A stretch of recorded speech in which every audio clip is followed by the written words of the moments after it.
चलिए शुरू करते हैं। अपने जहाँ तक पढ़ा उससे आगे देखते हैं।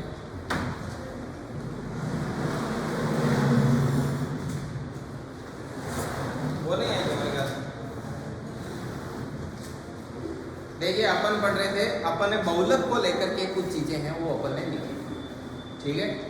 बहुलक को लेकर के लिखी। आज अपन थोड़ा बहुत माध्य को लेकर के लिखेंगे, माध्यिका को लेकर के लिखेंगे, और एक अपन ने अभी तक एक गुणोत्तर माध्य और हरात्मक माध्य अपन नहीं पढ़े, वो भी देखेंगे। और एक आप बता रहे थे ना कि सर वो माध्य विचलन क्या होता है, एक माध्य विचलन ऐसे अपन ट्राई करेंगे, थोड़े बहुत सीट के क्वेश्चन करेंगे। और कल जैसे संडे है तो आप लोग उसमें भरपूर क्वेश्चन करना, जितने दे रखे हैं ना वो सारे सोल्व कर लेना, जितनी सीट दे रखी है वो सारी की सारी सोल्व कर लेना, ठीक। तो अपन चलते हैं, थोड़ा बहुत लेते हैं। समांतर माध्य लगाओ, समांतर माध्य के बारे में। समांतर माध्य के बारे में आप सभी लोगों को नोट करना है। समांतर माध्य या माध्य माध्य कितना लिखो, माध्य मीन, माध्य ऑब्लिक मीन, ठीक है। माध्य ऑब्लिक मीन। माध्य को नंबर 1 पॉइंट, माध्य को किससे प्रदर्शित किया जाता है? माध्य को x बार से प्रदर्शित किया जाता है। और माध्य क्या होता है? प्रेक्षणों का योग बटे प्रेक्षणों की संख्या। उसके बाद में नंबर 2 पॉइंट आता है माध्य को लेकर के कि माध्य का किसी भी रेखा चित्र के द्वारा विवेचन संभव नहीं है। मतलब माध्य का कोई भी रेखा चित्र नहीं बनता है, जैसे चित्र बनाते हैं ना वो नहीं बनता है। जैसे आपने देखा होगा कि बारंबारता बहुभुज वक्र बनता है, किसके लिए? बारंबारता के लिए। वो बारंबारता बहुभुज वक्र होता है क्या है? जो आयत आलेख होता है ना, आयत आलेख के जो मिड पॉइंट होते हैं ना उनको जोड़ करके ऐसे बनाया जाता है, वो मैं बता दूंगा, ठीक है ना। उसमें बहुलक वाले में एक लाइन नीचे और लिख देना, बारंबारता बहुभुज है ना, उसके आगे यहाँ कोष्टक में साइड में कहीं लिख दो जगह है वहाँ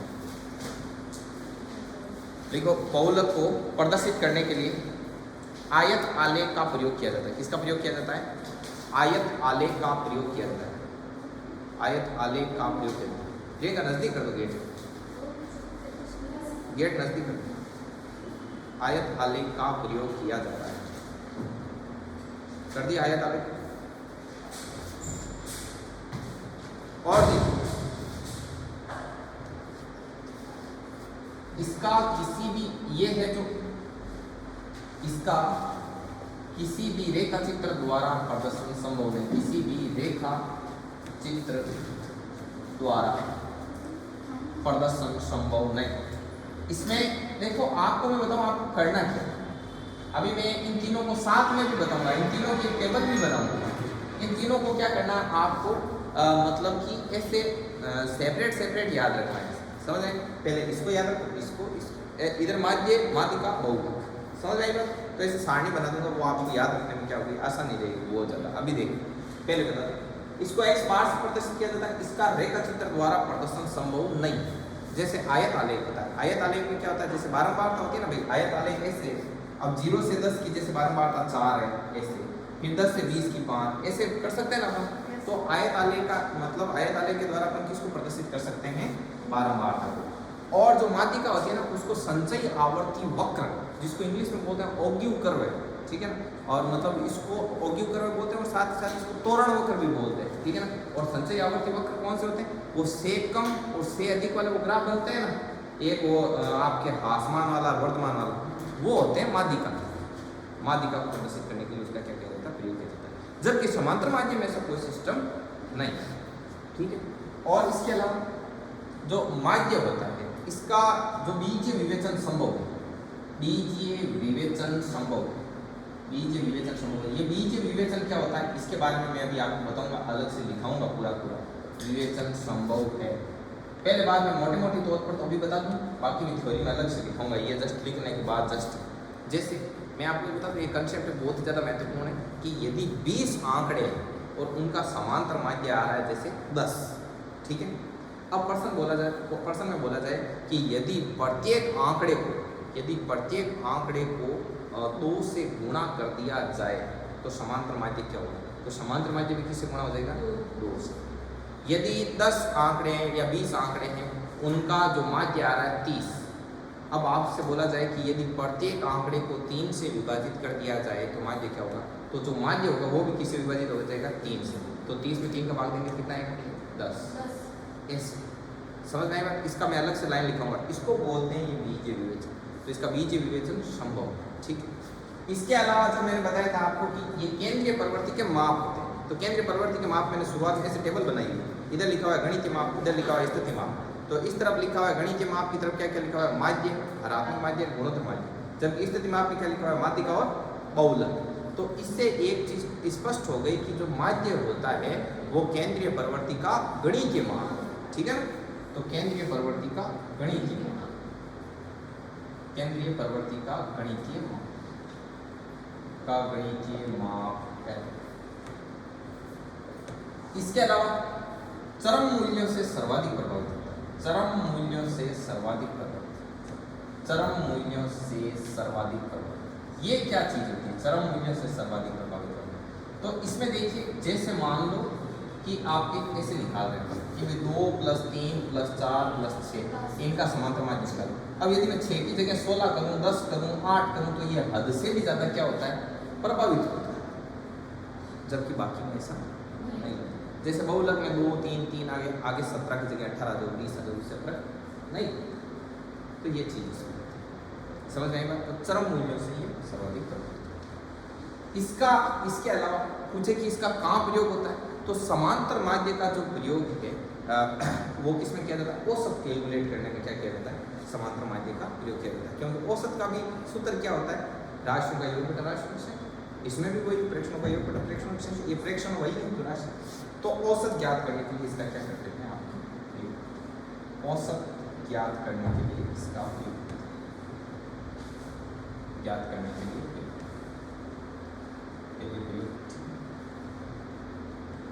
और अब देखो कई चीज़ों में ये इसके बारे में एक चीज़ और कहते हैं कि जो ये समांतर माध्य, ये जो माध्य होता है, ये माध्य आपके केंद्रीय प्रवृत्ति का एक आदर्श माप कहलाता है, ठीक है। ये इसके बारे में खास बात ये जानते हैं कि आदर्श माप ये चीज़ है। अब मैं एक आपको एक चीज़ में बता देता हूँ, हाँ नहीं आई, ठीक है। तो ये केंद्रीय प्रवृत्ति का क्या है, आपके एक आदर्श माप है, आइडियल मेजरमेंट है, ठीक है ना। आदर्श माप केवल यही है, ये आपको सीधे याद है।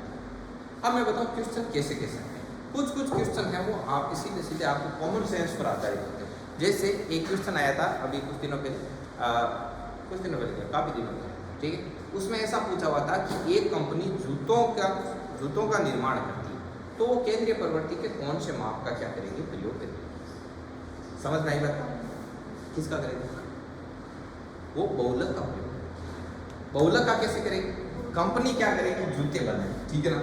जैसे कंपनी मान लो कैसे भी जूते बनाने शुरू, लगभग उसने मान लो छोटे बच्चों के 4 नंबर से जूते बनाने शुरू, 4, 5, 6, 7, 8, 9 एंड 10 नंबर तक के जूते बना लिए।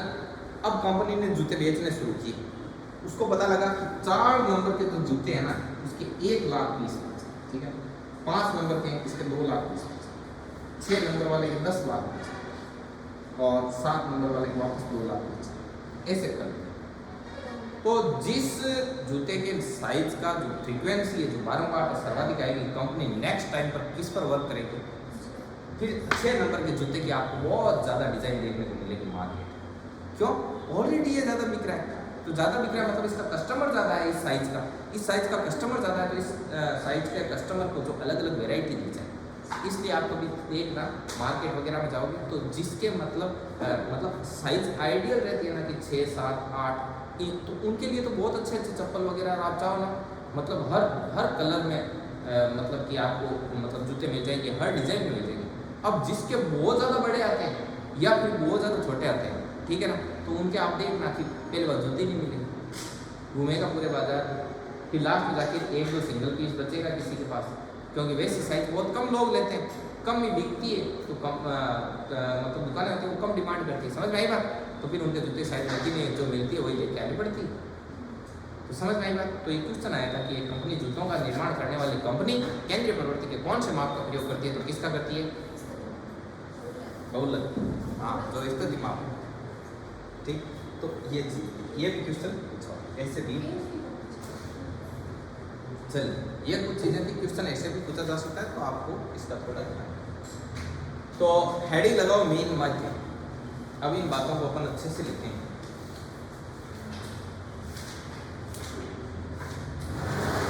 मीन ऑफ माध्य लिखो भाई, लिखना शुरू करो और लिखो माध्य को x बार से प्रदर्शित किया जाता है। माध्य को x बार से प्रदर्शित किया जाता है। किससे प्रदर्शित किया जाता है? x बार से प्रदर्शित किया जाता है।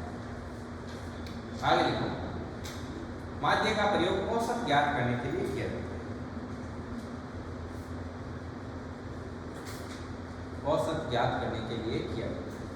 देखिए रिपीट करो, इसका प्रयोग औसत ज्ञात करने के लिए किया जाता है।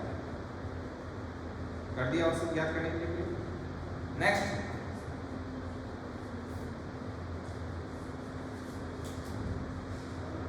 देखो इसका बीजीय विवेचन संभव है। इसका बीजीय विवेचन संभव। नेक्स्ट, यह केंद्रीय प्रवृत्ति का गणितीय माप है। ये केंद्रीय प्रवृत्ति का गणितीय माप है। ये केंद्रीय प्रवृत्ति का गणितीय माप है।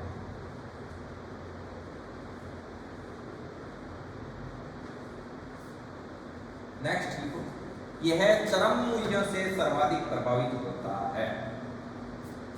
ये चरम मूल्यों से सर्वाधिक प्रभावित होता है। नेक्स्ट, इसका रेखा चित्र द्वारा प्रदर्शन संभव नहीं है। इसका रेखा चित्र द्वारा प्रदर्शन संभव नहीं।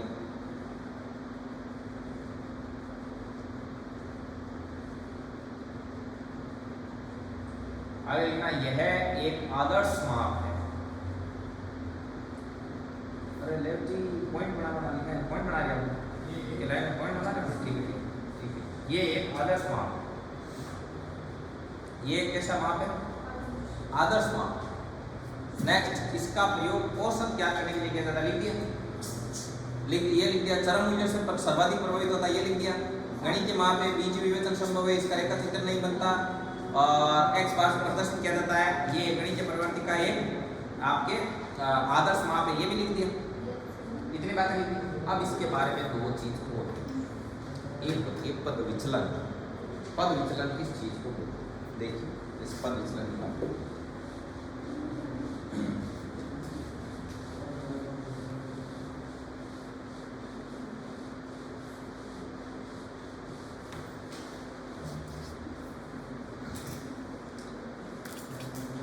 देखो पद विचलन कैसे आएगा? जैसे मान लो ऐसे दे रखा है 2 3 5 7 और जैसे 7 5 12 और 6 18।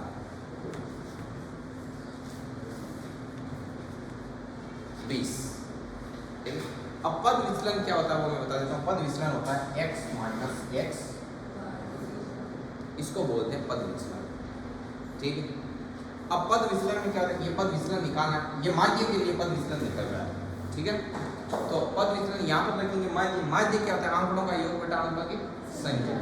आंकड़ों का योग कितना है? 5 और 5 10 19 हो रहा है ना, 20 सही है, ये वो 20 बटे 5। तो समांतर माध्य ये माध्य ये कितना है? 4 आ गए। अब रखो 4 रख के निकालो क्या आएगा? यहाँ पर क्या आएगा? ये पद विचलन निकालो x माइनस x बार। ठीक है, तो अब ये क्या है? 2 माइनस 4 माइनस का 2, 3 minus 4 minus 1 1 3 and 3 minus 4 minus का 1 या। ठीक है, आगे तो अब मैं बता दूं, ऐसे आप कोई भी सीरीज ले लेना और उसमें चाहे वो सारणी ले लेना, जिसको ए वर्गीकृत बोलते हैं, वो चाहे कुछ भी ले लेना और ऐसे निकाल लेना पद विचलन। ये डी निकला, ये सारे क्या है? पद विचलन। तो पद विचलनों का योग हमेशा ही क्या आएगा? 0 है। देख इन पद विचलनों का योग करोगे, 3 और 1 4 प्लस के 4 है, -2 -1 -4 4 - 4 0। अब ऐसे आप चाहे कितनी बड़ी सीरीज लेके समांतर माध्य निकाल के और फिर उसका निकाल लेना, ये आपका पद विचलन। पद विचलनों का योग हमेशा ही क्या प्राप्त होगा? शून्य। तो एक तो ये पॉइंट मिल गया कि माध्य में पद विचलनों का योग हमेशा शून्य। अब इसके आगे आता है पद विचलनों के वर्गों का योग। जैसे ये पद विचलन है, इनके वर्गों का योग है। जैसे डी स्क्वायर क्या हुआ? 4 1 1 9 1। ये कितना हो गया आपका? 18 नहीं बेटा, 18 नहीं, 9 7 16, ठीक है 16। ये पद विचलनों के वर्गों का योग है, मतलब स्क्वायर करके। अब जैसे ये पद विचलन ऐसे निकाला था, तो यहाँ पर अपन माध्यिका के लिए भी ऐसे निकाल सकते हैं, यहाँ पर m कर दें वगैरह, ठीक है ना। तो समांतर ये जैसे केंद्रीय प्रवृत्ति के माप है, माध्य माध्यिका वगैरह, इन सब के पद विचलन निकालते हैं और फिर इनके वर्गों का योग करके देखें। जैसे अभी अपन इसी सीरीज की माध्यिका भी तो निकाल सकते हैं।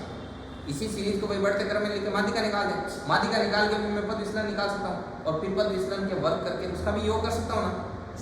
कर सकते हैं नहीं कर सकते हैं? ऐसे यदि सभी में करें और फिर सभी में देखें कि यार इसी श्रेणी के लिए समांतर माध्य से अपन पद विचलन निकाल के उसके वर्गों का योग करूँ, माध्यिका से निकाल के पद विचलन करके योग करूँ, तो उसमें जो सबसे कम योग आएगा ना, वो किसका आएगा? समांतर माध्य का। अब ये इतनी याद नहीं रहना, तो आप इतनी सी याद रख लेना कि समांतर माध्य में पद विचलनों के वर्गों का योग न्यूनतम होता है, ठीक है ना। यही इंपॉर्टेंट है। इसमें वो पूछे आपसे ऐसे नहीं पूछेगा कि कैसे होता है, क्यों होता है, करके दिखा ऐसे कैसे होता है, ठीक है, कोई नहीं पूछेगा। तो आपको इतना ही। तो नंबर 1 पॉइंट इसमें पॉइंट लिखो नेक्स्ट। देखो समांतर माध्य में पद विचलनों का योग, समांतर माध्य में पद विचलनों का योग हमेशा शून्य होता है। ठीक है, पद विचलनों का योग हमेशा शून्य होता है। पद विचलनों का योग हमेशा शून्य होता है। नेक्स्ट देखो, इसमें पद विचलनों के वर्गों का योग न्यूनतम होता है। इसमें पद विचलनों के वर्गों का योग न्यूनतम होता है।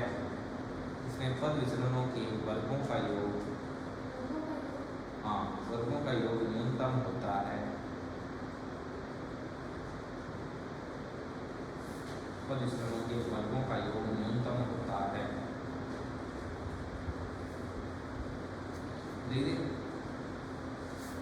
अब मैं थोड़ा सा इसमें ये नीचे विवेचन वाला लिखवा दूँ, एक दो आप प्रश्न डायरेक्ट आते तो काम आएगा, ठीक है। तो जैसे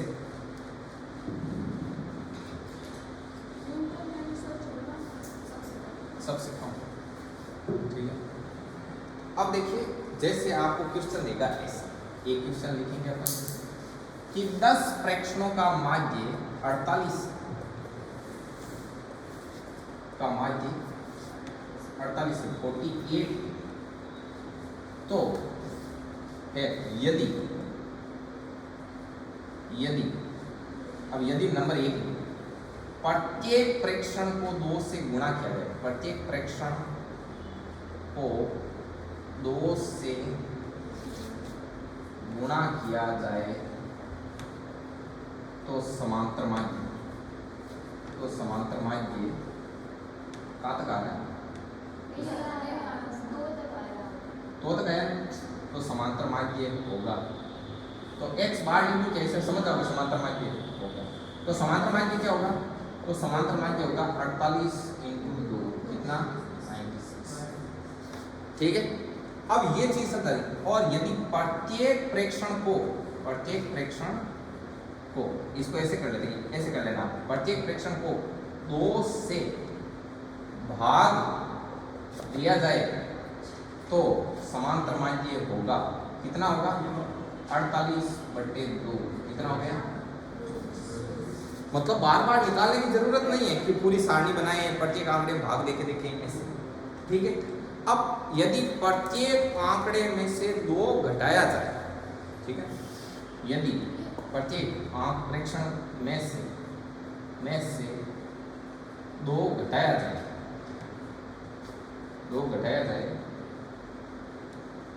तो x बार कितना होगा? 48 - 2। और यदि प्रत्येक प्रेक्षण में दो जोड़ा जाए, दो जोड़ा जाए तो x बार कितना हो जाएगा 48 प्लस 2, ये नहीं आएगा, नीचे वाली पूरी लाइन नहीं है,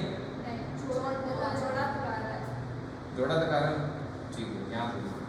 यदि मतलब कि यदि प्रत्येक प्रेक्षण में दो जोड़ा जाए तो x बार हो जाएगा 48 प्लस 2 50। अब ये क्यों काम, जैसे मान लो आप कोई समांतर माध्य निकालो, पूरी आपने टेबल बनाई, बढ़िया तरीके से समांतर माध्य निकाला, और फिर आपसे आके कोई बोले कि यार प्रत्येक आंकड़े में मैं तीन जोड़ दूँ, तो फिर एक तरीका तो होता है कि सारणी में प्रत्येक आंकड़े में तीन जोड़ो और फिर पूरी के पूरे प्रेक्षणों का योग करो, फिर प्रेक्षणों की संख्या का भाग देके फिर जाके निकालो। ठीक है, कितना लफड़ा पड़ता है, वरना सीधा ही प्रश्न में दिया हुआ कि भाई इसका समांतर माध्य श्रेणी का 10 आ रहा है, अब यदि प्रत्येक आंकड़े में 3 जोड़ दिए जाए तो अब बताओ 10 3 13 सीधा है। ठीक है, तो आपको क्या करना है, और ये जो चीज होती है ना, इसी को क्या बोला जाता है आपके ये बीजीय विवेचन वगैरह, ठीक है ना, बीजीय विवेचन, इसको गणितीय विवेचन भी कहते हैं, ये चीज है। अब आप नोट लगाओ, नोट लगा के क्वेश्चन मत लगाओ, नोट लगाओ, फिर इसको बढ़िया तरीके से लिखो, जहां पर नहीं समझ आएगा वो देना, पानी में ले लो उधर है क्या, हां हां औसत की तरह करेगा, औसत याद करने के लिए इसका प्रयोग करो।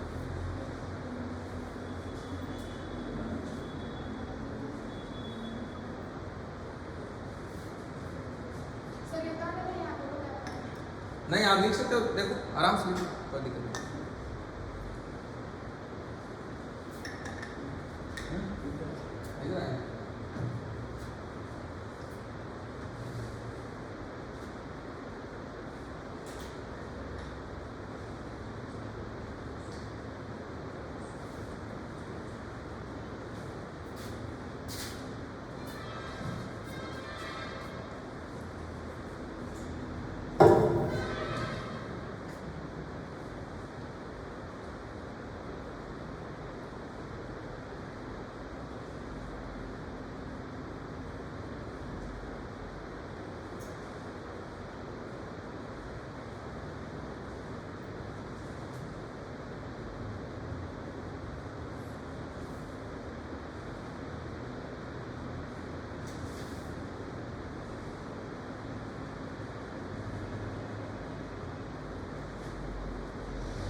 जो पढ़ाया जा रहा है वो समझ में आ रहा है बराबर मात्रा, ठीक है, सभी को आ रहा है, किसी को नहीं समझ में आ रहा, क्या राम के समझ में आ रहा है?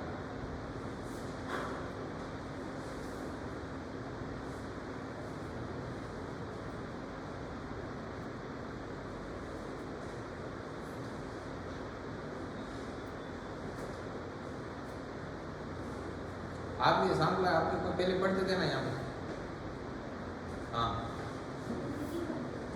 वो पूजा माला आप पूछ सकते हैं, वो सिस्टर है आपकी, रियल सिस्टर है ना। तभी मैं सोचूं, कल से मैं सोच रहा हूँ कि इनकी शक्ल इतनी मैच करती है। वो क्या कर रहे हैं अभी? हाँ यहाँ था, अच्छा उधर लाइब्रेरी में पढ़ते होंगे ना। अच्छा क्लास अटेंड करेंगे। अरे मैंने सोचा, मैंने कहा माया जैसी शक्ल होती है, पूजा जैसी, माया जैसी।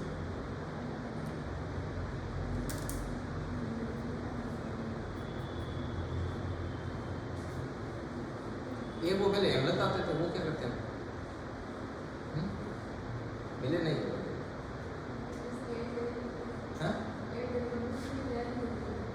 कंपटीशन तैयारी कर रहे हैं। अच्छा कोई लाइब्रेरी वगैरह ज्वाइन कर रखी होगी, वो तो बहुत दूर है, रेलवे सर्कल पे। हाँ उस समय बन रहा था। चलिए लीजिए, नोट करिए।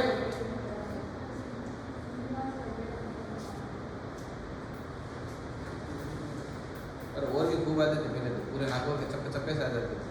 ठीक है, इतने 70-80 लड़कियाँ थी, इतने ही लड़के, पूरा फुल भर जाता था। यहाँ से पीछे वाला गेट लगा देना, पूरा लगा देना वहाँ तक गेट।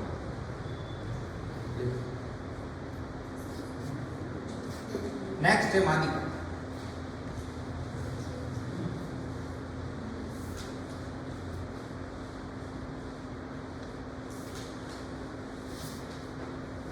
मैंने शायद आपको बताया था, इसका एफसीआई में होता है ना, उनका एफसीआई में किस पोस्ट पर होता है? अकाउंटेंट। पक्का पता है? आप जानते हो? हाँ, मदरस में हरीश शाह का एक। देखिए अगला है क्वेश्चन सॉरी मादिका के बारे में। मादिका, इसको इंग्लिश में मीडियन बोला जाता है। ठीक है, मीडियन बोला जाता है। मादिका को कैपिटल एम से प्रदर्शित करते हैं, राइट। मादिका केंद्रीय प्रवृत्ति का स्थिति माप है। कौन सा माप है? स्थिति माप।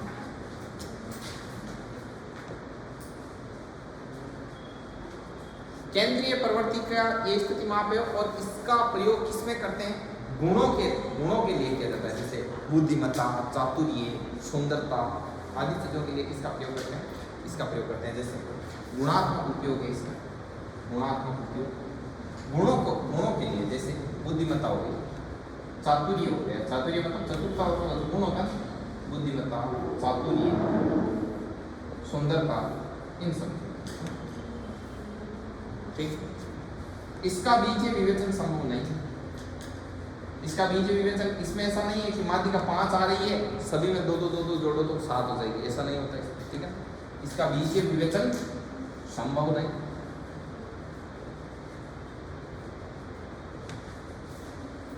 चलो ये हो जाए। इसको क्या करते हैं? इसको रेखा चित्र द्वारा इसका प्रदर्शन संभव है। इसमें आपको पता है से कम वाले ग्राफ बनते हैं, वो कैसे बनते हैं? से कम वाले जो ग्राफ बनते हैं वो ऐसे बनते हैं, से अधिक वाले ग्राफ कैसे बनते हैं? ऐसे बनते हैं। ये पढ़ाया हुआ आपको स्टैटिस्टिक्स में। ठीक है, तो इन वक्रों को बोलते हैं संचयी आवर्ती वक्र, इंग्लिश में बोलते हैं ऑगिव कर्व, और इसको त्वरण वक्र भी बोला जाता है। तो इसका रेखा चित्र द्वारा प्रदर्शन क्या है? संभव है। रेखा चित्र द्वारा मतलब चित्रों के माध्यम से इसको प्रदर्शित कर सकते हैं। रेखा चित्र द्वारा प्रदर्शन संभव, इसके अलावा इसके बारे में क्या चीज देखते?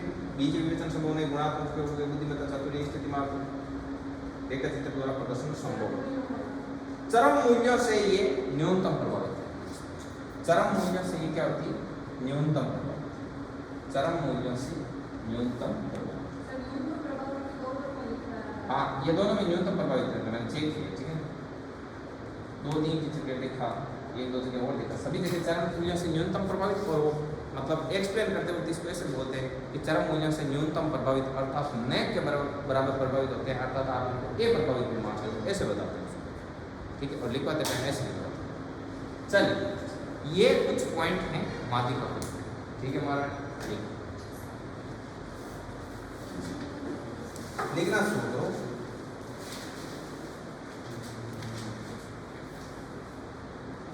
लिखो, मादिका को कैपिटल एम से प्रदर्शित किया जाता है। मादिका को किससे प्रदर्शित किया जाता है? कैपिटल एम से प्रदर्शित किया जाता है। भाई स्टैटिस्टिक्स की कितनी 5 1 6 सीट दी हुई है, 5 दी हुई है, 5 दी हुई। आप लोगों ने कितनी सोल्व की? सारी कर दी। फेयर को भी नहीं, फेयर में करना ना, और फेयर में कर करके मतलब जैसे सीट नंबर 1 सोल्व की, सोल्व कर दो, जहाँ से सीट स्टार्ट है वहाँ चिपका दो, चिपका के फोल्ड करके नोटबुक के अंदर ही रखो। ठीक है, बाद में ये गुम हो जाएगी, आपको पता ही नहीं चलेगा। और फिर होता क्या है, एक टाइम ऐसा आएगा साल भर बाद आपको सीट नहीं मिलेगी। जब सीट मिल जाएगी तो पता ही नहीं रहेगा कि इसका आंसर कौन सी नोटबुक में। इससे अच्छा है कि दोनों एक ही जगह में, ताकि नोटबुक मिल गई तो सीट चिपकाएगी, इसके आंसर नहीं। ऐसे करना सभी लोग। मादिका को कैपिटल एम से प्रदर्शित किया जाता है। यह केंद्रीय प्रवृत्ति का स्थिति माप है। यह केंद्रीय प्रवृत्ति का स्थिति माप है।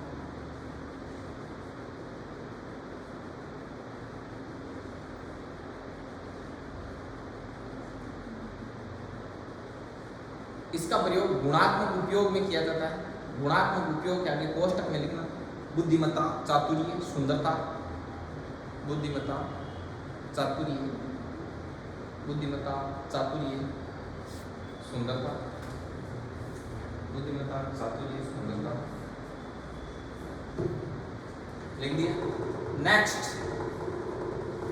इसका बीजीय विवेचन संभव नहीं है, इसका बीजीय विवेचन संभव नहीं, इसका क्या संभव नहीं, बीजीय विवेचन संभव नहीं। नेक्स्ट, इसका रेखाचित्र द्वारा प्रदर्शन संभव है, इसका रेखाचित्र द्वारा प्रदर्शन संभव है, इसका रेखाचित्र द्वारा प्रदर्शन संभव है। अर्थात संचयी आवर्ती वक्र, अर्थात संचयी आवर्ती वक्र ऑब्लिक, संचयी आवर्ती वक्र ऑब्लिक,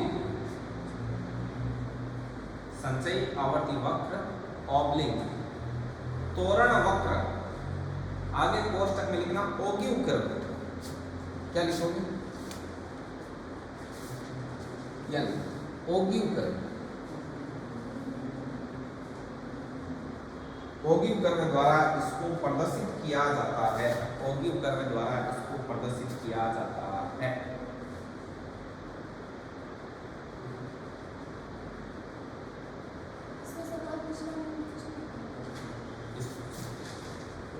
ये कर लिया।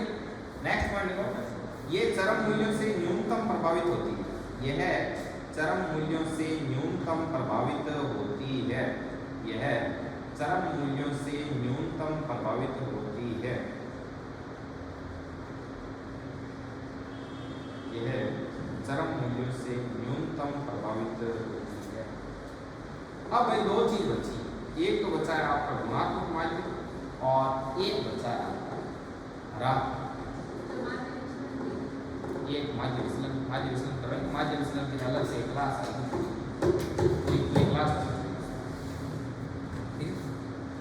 अब कुछ और करते हैं, इसके बाद गुणात्मक माध्य और हरात्मक, उनमें उनके बारे में आपसे ज़्यादा नहीं पूछा जाता है, उनके बारे में बहुत कम पूछा जाता है और उनके बारे में बहुत कम ही आपसे आप लोग पढ़ेंगे। गुणात्मक माध्य को ज्योमेट्रिक मीन बोला जाता है और हरात्मक माध्य को हार्मोनिक मीन बोला जाता है, ठीक है। तो इसके बारे में मैं एक सारणी बनाकर सीधा ही आपको एक्सप्लेन कर देता हूँ। एक बात समय का अपने पास अभाव तो नहीं, देखिए इधर लिखते हैं गुणात्मक माध्य, और पहले गुणात्मक माध्य से गुणात्मक माध्य और इधर हरात्मक,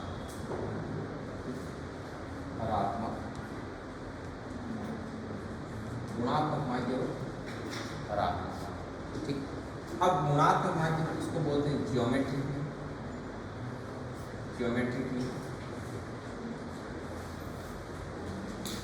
ठीक, और इसको बोला जाता है हार्मोनिक, ठीक है, हार्मोनिक। अब ये मैंने इंग्लिश में लिखा है, इसका भी एक पर्पज है और इन दोनों कई बार सीधा इतने बोल देता है जीएम याद कर, फिर आप वापस कर देना बीजीएम, ठीक है। तो मतलब जीएम बोले तो इसका मतलब क्या है, गुणात्मक, और एचएम बोले तो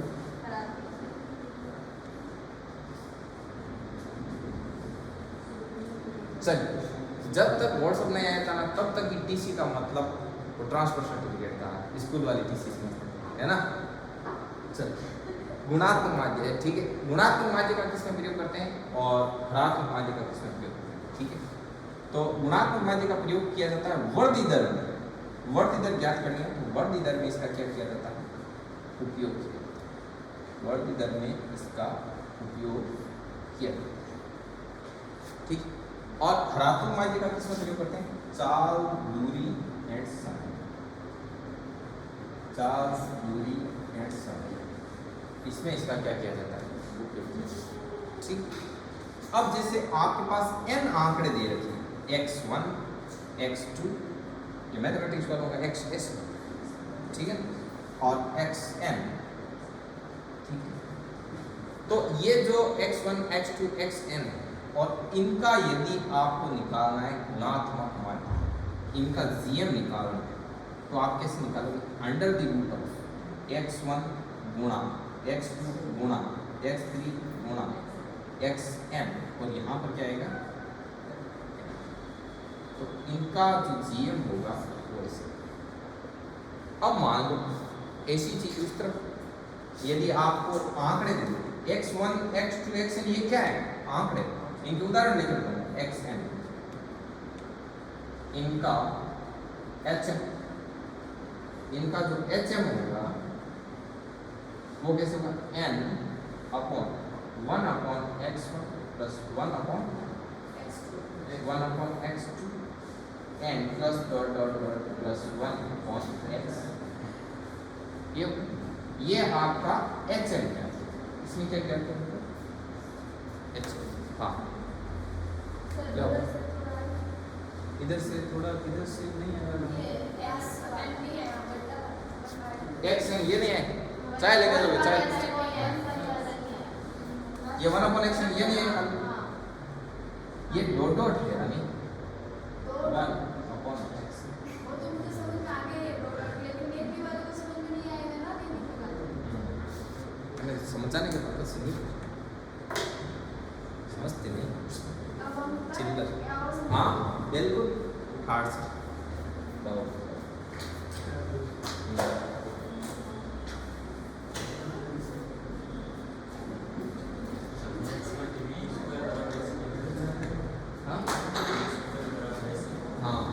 गुणात्मक का कनेक्शन देखें वो।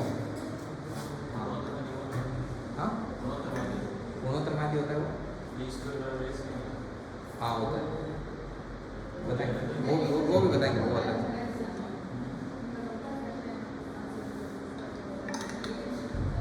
वो बताएंगे ये सही बोल रहे हैं।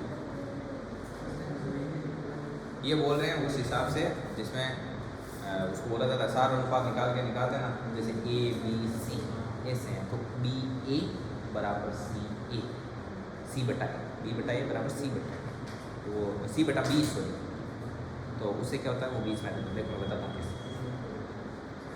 जैसे ये कोई गुणात्मक श्रेणी ए बी सी अब इसका इसमें भाग देंगे तो बी अपॉन ए आएगा वो आर के बराबर होगा। ये भी किसके बराबर होगा? आर। तो ये कर देगा बी स्क्वायर बराबर ए तो बी बराबर क्या हो जाएगा? अंडर द रूट ऑफ गुणोत्तमादि ये होगा। देखो बताता हूँ किस होगा वो आप बोल रहे हो ये बोल रहे हो ये एक में जाएगा।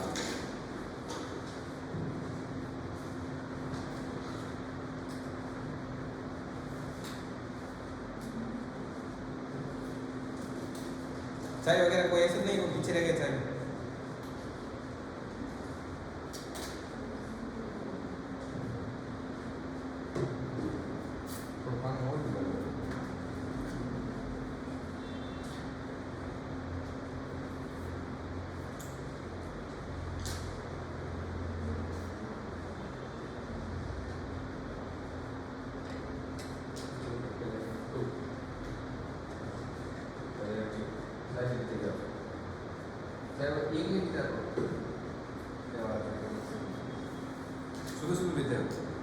सुबह नुकसान करेगा फिर बाद नुकसान है बाद में फुल पियो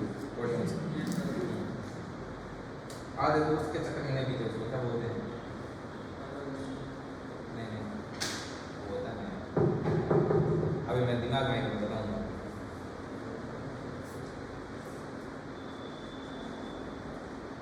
जैसे कैफीन प्रोटीन होता है भाई वाला करके वो चाय से होता है ना चाय इसमें एक होता है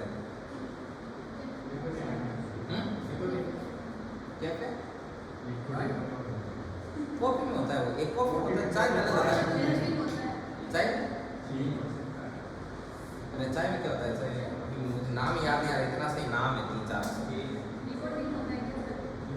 नहीं निकोटीन तंबाकू में होता है निकोटीन तंबाकू में होता है कॉफी में कैफीन वगैरह ये सब चाय मेलानिन किसमें होता है किसमें होता है तो चाय में कौन सा होता है जिससे वो काले हो जाते हैं? मैं आपको कल बताता हूँ याद आ रहा है मैं बताता हूँ।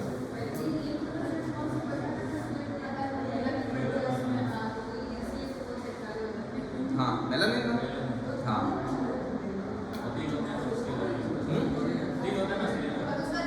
हाँ। प्रकाश होता है। हाँ, सूर्य प्रकाश भी होता है। ये लिखो, दोनों लिखो।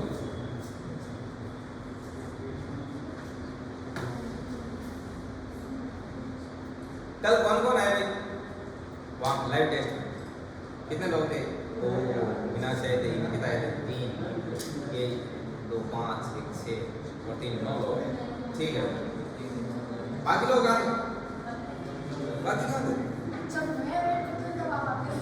जब मैं वेट करती हूँ तब आप आते हो। मैं क्या करूँ? पता चला? तो समझ रहे हो आप? अरे सर। अब इसमें गलती किसकी है रानी? मेरी है? नहीं मेरी। चलिए अब इसमें अपन क्या करेंगे, एक एक दो एग्जाम्पल करेंगे। आप साइड में लिखने लगे। देखो आपको लिखने लिख देता हूँ एग्जाम्पल नंबर, ठीक है? आ जाओगे? हाँ, अगर आप आओगे तो। उस दिन हम तीनों ने वेट किया, झूठ नहीं बोले तो उसने वेट ही नहीं किया। नहीं भरोसा है ना, तो इस बार थोड़ी मैंने कब का प्रूफ होगा, ठीक है ना? Example number 1। अब इसमें देखो, जैसे मान लो 4 डाटा दिया, 4 डाटा देख बोला कि गुणोत्तर माध्यमिक, जैसे 1, 2,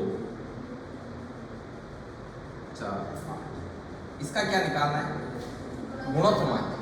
तो इसका जीएम कैसे निकलेगा देखना। इसका जीएम नंबर, एक चीज बता दूं, n पहले होते हैं डाटा। डाटा को सबको क्या करना है? गुणा भाई x1 इंटू x2 x3 ऐसे हुआ। तो अपन ने क्या किया, 1 इंटू 2 इंटू 4 इंटू 8 हो गए 8। अब n क्या होती है? आंकड़ों की संख्या। कितने आंकड़े? 4। ठीक। अब 8 से 32 तो 64। और यहां पर जितना होता है ना, जैसे कि 4।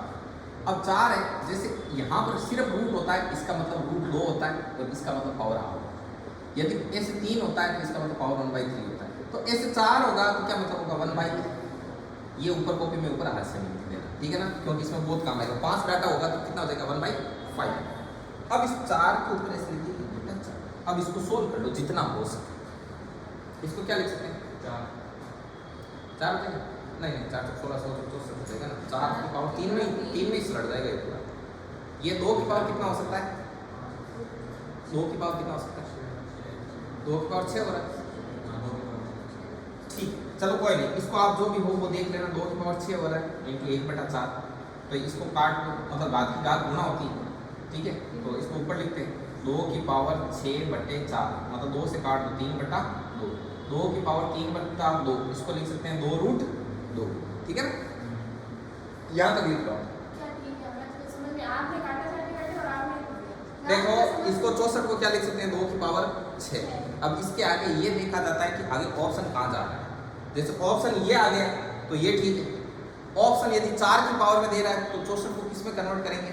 4 की पावर। जरूरी थोड़ी ना है कि वो ऐसे ही दे, वो हो सकता है कि ऐसे दे दे कि इसको 4 की पावर 3 लिख सकते हैं और ऊपर 1/4। घात की घात होती है गुणा, घातें होती है वो क्या होती है? मतलब घात की घात 16 होती है, कोष्टक में रहती है गुणा। तो 4 की पावर कितना हो गया? 3/4। अब हो सकता है ये ऑप्शन में। अब यदि 2 की पावर में समथिंग हो तो फिर 4 को किस में कन्वर्ट करेंगे? 2 में। ऐसे देखो, अरे जो ये से √4 होता है ना, उसको 1/4 लिखते हैं। रूट ऊपर 3 होता है तो इसको ऐसे लिखते हैं, 2 तक ऐसे लिखो।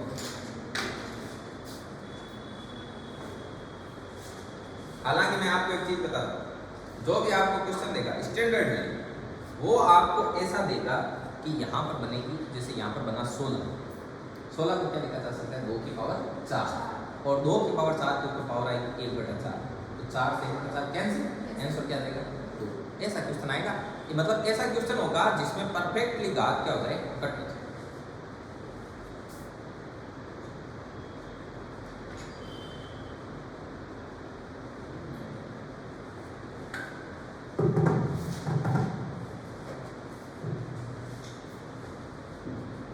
क्या भाई कल कैसी रही टेस्ट हुई?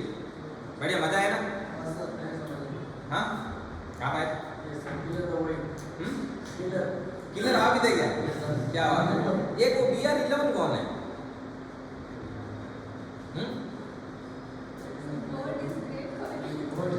God is great. ये है मनकुली नानी, मनकुली चौधरी, जो कि पिछले ये बैच है ना, अभी पिछले से पिछले बैच में मेरे स्टूडेंट थे फाइनल ईयर की मैथमेटिक्स, जिसके अभी B.Ed फर्स्ट ईयर के एग्जाम चल रहे हैं। बहुत इंटेलिजेंट। अभी वहाँ वाले उन स्टूडेंट को पता नहीं, वो आएंगे तो देखना ताबड़तोड़ सड़ा करते हैं आते। हाँ, हमारे डाइवर्ट किए हुए हैं, उनको हमने डाइवर्ट किया कि क्या करना है क्या नहीं करना। देखो मैं बताऊँ, आप टाइम है ना, जैसे टाइम ऐसे आपकी मैनेज हो गई नहीं, आप देखा करो कि टाइम कितना जल्दी जल्दी जाता है। जब लाइट नहीं रहती तब आपने देखा कि टाइम बड़ी मुश्किल से जाता है। मैं आपको ये बता दूँ कि मैंने यहाँ आते वक्त रोज आधा आधा घंटा करके जैसे लीड लगा है।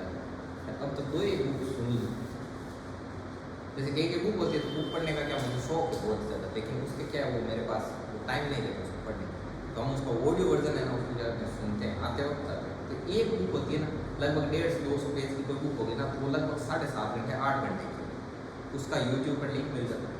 Kuku FM पर आपको मिलता है, 50 रुपये रिचार्ज करवाते हैं महीने भर। तो उसमें से क्या करते हैं, वो बुक को सुनना शुरू करते हैं, आधे घंटे आते हैं, आधे घंटे जाते हैं, एक हफ्ते में एक बुक पढ़ लेते हैं। समझ में आई बात? तो ऐसे आपको करना। मैं बता दूँ, मैं पिछली बार जब मैं वहाँ जाता था कॉलेज, ठीक है, तो वहाँ आने जाने में 40 मिनट के करीब लगते हैं, जाने में 40 से आने में। तो वहाँ आते वक्त और जाते वक्त मेरा रोज़ का ऐसे सोचा था कि 50 क्वेश्चन में जाते वक्त सुनूंगा, 50 से आते वक्त सुनूंगा, तो मैं रोज़ 100 क्वेश्चन सुनूंगा। ठीक है, तो आप ऐसे मतलब कर सकते हैं, मैंने सोचा। अब देखो मैं बताऊँ, जैसे कोई क्लास होती है ना, क्लास अभी मैंने हिस्ट्री शुरू किया, तो मैं हिस्ट्री को क्या करता हूँ, आते वक्त और जाते वक्त हर रोज 1 घंटे की क्लास सुन लेता हूँ।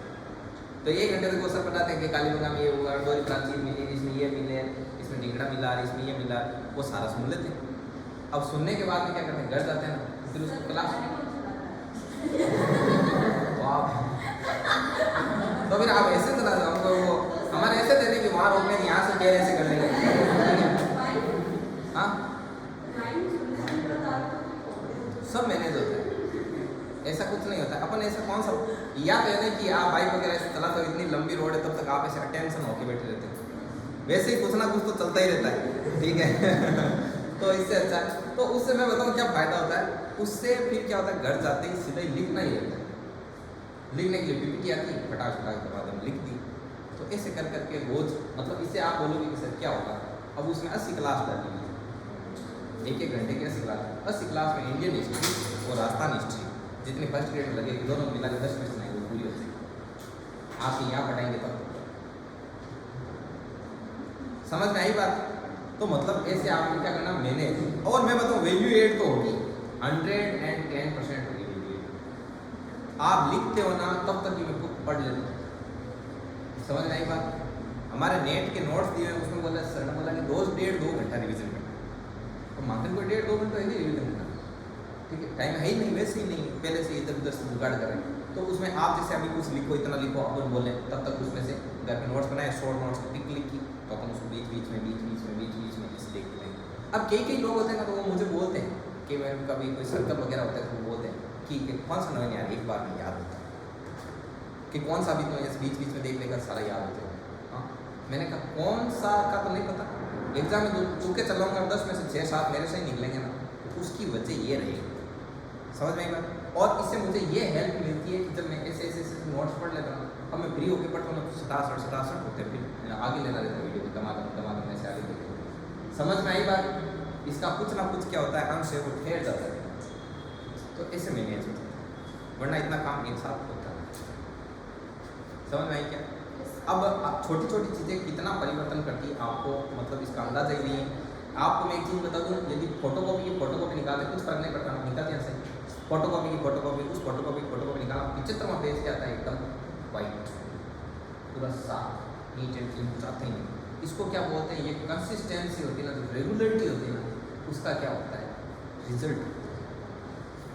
मैं बताऊँ, हमारे फर्स्ट ईयर का बेस था, उसमें इतनी गर्ल्स है, हम उनको रोज़ को 2-3 इंग्लिश के वर्ड, और फिर हम उनको बोलते थे कि मतलब आप बीच बीच में इनको बोलिए।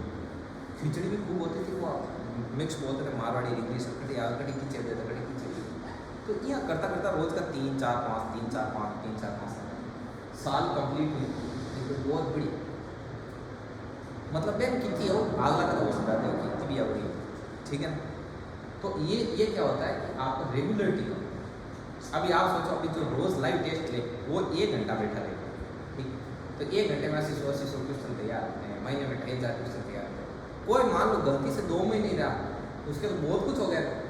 फिर होता क्या है, जैसे मैं बताऊँ ना आपको, यदि कोई चीज़ मुझे थोड़ी आई और आपको बिल्कुल ना आए, तो फिर वो मुझे थोड़ी सी आएगी ना, वो आपको बहुत ज़्यादा लगेगी। जैसे किसी को नाचना बिल्कुल नहीं आता, थोड़ा सा नाचता तो वाह यार मस्त नाच रहा होता, तो यहाँ थोड़ी होता था यार, एक नहीं सोचने वाली बात है। तो वो क्या होता है, ज़्यादा लगता है। अब जैसे किसी को डायग्राम बनाना नहीं आता, जैसे मुझे नहीं बनाना था, तो हमारे स्टूडेंट वगैरह गर्ल्स बनाते तो वो ऐसे वो बोलते हैं, मतलब सर आप किसके बना दी, इतना बनाना था। तो वो थोड़ा भी बनाते हैं ना, वो एकदम ऐसे करते हैं, एकदम ऐसे राउंड किया, एकदम शानदार मतलब सर्कल बन गया, तो मुझे लगता है कि मस्त सर्कल बना देंगे, हमारे कभी गोल बनेगा कभी बना, तो उससे क्या होता है, ज़्यादा होता है। अब जैसे ना कई बार ये मैथ है, ये बहुत ही ना छोटे लेवल की मैथ है, इतनी सी मतलब आप ये समझ लो पॉइंटों का आगे 0 लगाए ना, तो फिर आता है इसका नंबर, ये इतनी है, ठीक है ना। अब ये इतनी सी आए ना, तो हमें कहीं पढ़ाते हैं, कहीं कंपटीशन वाले पढ़ाते कि यार आप मैथ्स अच्छी, अब फिर आप तो बोले कि आई थिंक मार्क्स शर्ट झड़का तो निकल जाए, ठीक है ना। तो इन गणों की को नहीं, फर्स्ट ग्रेड में तो पढ़ना पड़े, नेट में पढ़ना पड़े, खूब मैथमेटिक्स की दुनिया इतनी लंबी चौड़ी जगह कोई लिमिट नहीं है, इतना कंसेप्ट है, ये तो मतलब की बना हुआ है, समझ में आई बात। तो बीता में नहीं हुआ, मतलब बंगाल में कौन सा तो इतनी है। तो अब जैसे ये इतनी आए ना, तो आपको बहुत ज़्यादा लगेगी नहीं। अब जैसे कोई हिस्ट्री का है, अपने हिस्ट्री आती नहीं, कोई आपके ऐसे बताना शुरू करे 18 शताब्दी की क्रांति शुरू करे, 2-3 बार डुबकी लगा ना, राणा कुंभा नहीं घुमाड़ ले रहा है वास्तव में आदमी नॉलेज फाड़ो क्या हाँ ठाक नहीं कही मैं राजस्थान जी के पढ़े बारे है को नहीं है। तो ये चीज़ होती है मार्क इफेक्ट। अब हम इफेक्ट की मान रहे हैं रोज का 5-5 10-10 क्वेश्चन रोज का राजस्थान जी के पढ़े। अब थे सोचो कि टाइम निकला है, बाद में महसूस किया है, अब बात महसूस करूँ है ज्ञान मान लो कोई नयो था, छोटे सिस्टर वगैरह या कोई भी छोटा भाई वगैरह, तो पहले ना जहाँ पे 12th करीब पे हर रोज़ BA वैसे घर बैठे रखी से तीर मारे है करें, तो मैंने ना हर रोज़ का सिर्फ 10 क्वेश्चन याद 5 पे 5 क्या सोचो कि फाइनल ईयर हुई ना कि मैं जीके याद करें कि कोई मिली ना, तो बाद में फर्क करता यार मैं आता हूँ फर्क करता कि एक बार एक हमारे स्टूडेंट थे, वो क्या है बस में पढ़ते थे, बस में आवे जाते कॉलेज के साथ आते जाते हैं, तो वो बोलते सर मैं पढ़ूँगा मतलब लड़के हंस मैं क्यों बार तो हंस, फिर बाद में तो के हंस तो ही बोलना चाहिए, ठीक है ना। तो वो फर्क आए, वो फर्क कब आए 1-2 दिन हुआ ना, फर्स्ट ईयर हुई, सेकेंड ईयर हुई, फाइनल ईयर हुई, आते चलते टाइम 10 क्वेश्चन रखते हैं, 20 क्वेश्चन, महीना में 600 क्वेश्चन, 12 महीना 7,200 क्वेश्चन है ना। और बस 3 साल हुई, 3 साल पूरी इंडिया को राजस्थान जी के को मेन सिस्टम है ना जो सब आ जाए, समझ आई बात। फिर 3 साल में 21-22 क्वेश्चन कंटिन्यूटी रहा, ठीक है। फिर बाद में फाइनल ईयर करें ना जितने बैठा हुआ है खाली कॉपी में बरड़ी नहीं मांगे तो ये की खेल बना पच कटे भी राजस्थान जी के कोई कोचिंग में दोनों साथ ही कोचिंग करन बैठी है, पच में पूछी जी बताएं फटाफट के बोराट का पटा मैं बताऊँ, गाड़ी बंगा पूछ थी मैं बताऊँ, ठीक है।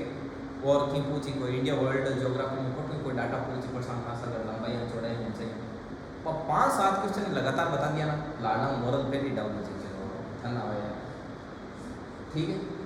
कोई तो फर्क आ जाएगा इस कंपटीशन की दुनिया में वो हो गया। और मैं बता दूँ ज़्यादा लंबा छोड़ा नहीं, आप एक मुम्मल की एक किताब आप लोग लेके आए प्रीवियस ईयर प्रश्न मुम्मल की बुक आती है, आप उस मुम्मल की उसके आगे जस्ट हर क्वेश्चन के आगे ऐसे लिखा हुआ है कि ये क्वेश्चन है वो कौन से कंपटीशन एग्जाम में आया हुआ है, समझ रहे हो बात।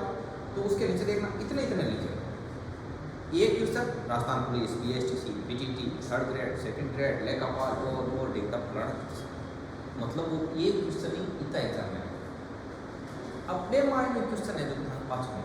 अब जालोर का नाम बदल कर जलालाबाद रख, अब थे 2010 में ले 2020 तक बढ़ते हमारे देख कम मान 7-8 या ज़्यादा एग्जाम 8 भी ज़्यादा एग्जाम माने कुछ समझ में आई बात।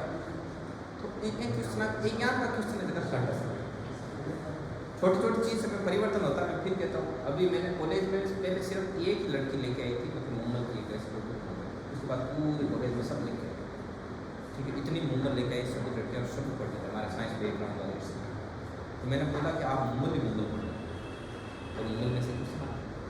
ये आपका पीटीटी वाला पेपर था, इसमें राजस्थान जीके के जितने भी क्वेश्चन थे सारे मोबाइल में से। एक सिंगल क्वेश्चन ऐसा नहीं था मोबाइल से बाहर। अब मैं बता दूं, आप जिस स्ट्रीम से बिलोंग करते हो उस स्ट्रीम से अलग स्ट्रीम का कोई भी पार्ट यदि आप चूज करते हो तो आप हजारों स्टूडेंट से एक साथ लीड करते हो। आपको अभी पता नहीं, आप कंपटीशन की दुनिया में देखना 73.703 रहेगा, 73.403 आवेगा, जिस बीच में 1000 1500 स्टूडेंट है। इसके मतलब एक क्वेश्चन गलत नहीं करता था या एक क्वेश्चन कहीं टच नहीं करता तो 1000 स्टूडेंट वहाँ रहता, एक क्वेश्चन गलत टच करने की वजह से ला रहा है। आपको दर्द भी नहीं उठा रहे हो तो कोई पॉइंट दो में दिया, समझ में आई बात आपको? तो अब ये फर्क, ये इतना फर्क मारता है। तो अब आप सोच लो, अब मैं बताऊं, आप यदि साइंस से बिलोंग करते हो, मैथ्स के स्टूडेंट हो, और यदि आपने इंडियन हिस्ट्री का कोई डीप क्वेश्चन करेक्ट कर दिया तो आप अपने साथ वाले मैथ के हजारों स्टूडेंट्स हैं। आप आर्ट्स स्ट्रीम से बिलोंग करते हो और यदि आप मैथ और रीजनिंग के क्वेश्चन से करते हो तो आप अपने आर्ट्स वाले साथ वाले जितने भी तमाम लोगों से जाते हो। तो इसलिए जो ज़्यादा आता है उसको बहुत शानदार परफेक्ट रखो, जो बिल्कुल नहीं आता ना उसको एवरेज कर दो भाई, थोड़ा बहुत हाव इसी बात को नहीं बोलता। उससे क्या फ़ायदा होता है? उससे फ़ायदा ये होता है कि जैसे कोई आर्ट्स का स्टूडेंट है, मैथ के हल्के हल्के क्वेश्चन आएंगे तो वो कर लेगा, और हार्ड आए तो ना तो आप सब करना है किसी को आप सब, ये सीधी बात समझ आई ना? तो जो हल्का है ना वो गलत नहीं होना चाहिए, समझ रहे ना? इस चीज़ का ध्यान रखना आप। चलो भाई, इसका मैं थोड़ा थोड़ा बता दूँ। ये समझ के 1 2 4 8, तो ये आंकड़े, ये गुणोत्तर माध्य निकालोगे कैसा भी दिया वाले। अब हरात्मक माध्य ऊपर वाला लिख दिया।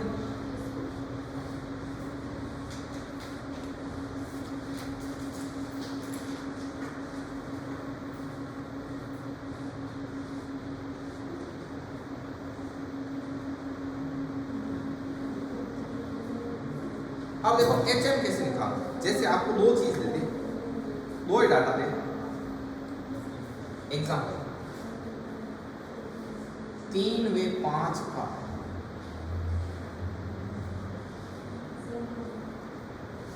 अब देखिए एक छोटी सी चीज और थी, वो इस प्रकार से थी कि जैसे कोई स्टूडेंट मतलब कोई बहुत भोला वाला रहता है, उसकी जॉब लगने की प्रायोरिटी, वो कंपटीशन में आगे होने की प्रायोरिटी ये होता है कि वो किसी चीज़ को फॉलो करना है, और जिसने 2-4 साल तैयारी कर रखी होती है ऑलरेडी, उसको कोई सीधी चीज़ बताई होती है, उसको सुनने में नहीं आती, सुनना पसंद ही नहीं करता है, ठीक है ना?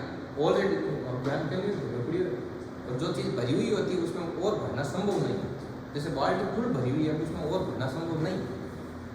एक बार मैं गुरुजी सुनाता, एक जोक सुनाता, मैंने कोई बीच में कहता था कि सर वो यहाँ नहीं वो यहाँ वो पहले चाहे पढ़ा था। जब गुरुजी कहता कि एक बार कहीं कोई स्टूडेंट है, उसके साथ हमारे but coaching ready, but coaching ready, but coaching ready, कितनी फीस लागी? क्यों बेटा 30 लाख, 1 लाख, 1 लाख 30 लाख, क्यों? हाँ 1 लाख। दूसरा आया वो कि गुरुजी मैं सिर्फ 2 जना का कोचिंग करी हूँ आज तक जिंदगी में।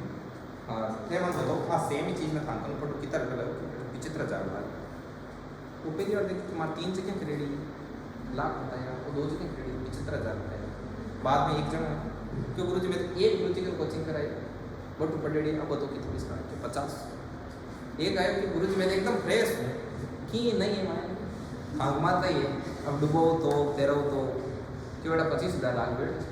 वो पहली बार वो चौंक उठ खड़ो कि गुरुजी यहाँ क्या कि भाई वो घणो एब्जॉर्व करे, ठीक है ना? नॉलेज में मारे का ही थोड़ा थोड़ा ऊपर सापर को देखना, इनके ऊपर सापर को देखना नहीं कि तार तक कचरो बढ़े नहीं, 75,000 में 50,000 एक्स्ट्रा लागे, मेरी शाप करने का लागे, ठीक है ना? फिर बाद में कहीं गाला क्योंकि थार गुस्से को नहीं, पहले मैं कहीं क्या होती थार पहली लागे मैंने और बाप पड़ी डरे है कि नहीं? वो यहाँ नहीं, वो यहाँ, वो यहाँ नहीं, वो यहाँ, तो वो चीज़ समझ आई बात। चलिए 3 व 5 का आपको क्या करना है, इसका निकालना है रात। तो हार्मोनिक मोशन कैसे होगा? हार्मोनिक मोशन, इसका सॉल्यूशन देखिए। HM क्या होता है? डाटा कितने दे रखे हैं, n का मतलब होता है डाटा कितना है। अब फ्रैक्शन पहला 1/+ 1/5 हो गए। देन HM बराबर 2, 5 और 3 का HM 15, 3 का 15 में भाग दिया 5, 5 × 1 5, प्लस 5 का 15 में दिया 3, और 3 × 1, तो ये कितना हो गया 2/8। अब ये बाद में गुणा में आएंगे तो जाएंगे उल्टे 15/15। अच्छा ये इसका क्या हो जाएगा। अब ऐसे कैसे निकालो, कब ऐसे 3 का आ गया तो भी निकालोगे। बस ये इतना ही गुणात्मक। एक बढ़िया सी क्लास और लेके माध्य विचलन पर आती। माध्य विचलन करवाएंगे। माध्य विचलन में दो तरीका आएगा कि माध्य विचलन एक माध्य से प्राप्त होने वाला माध्य विचलन, एक माध्यिका से प्राप्त होने वाला माध्य विचलन। समझ में आई बात। जल्दी से 5 मिनट मान के कहते हैं बहुत सी बात बढ़िया बढ़िया कंसेप्ट सकते हैं। वो आपने वो कितनी की, मैं तो कितने सोल्व करते हैं परसेंटेज। दो क्वेश्चन नहीं सारी कर। आज कुछ नए कंसेप्ट सिखाएंगे आप लोगों को। फटाक से रोका जाए इसको, रोक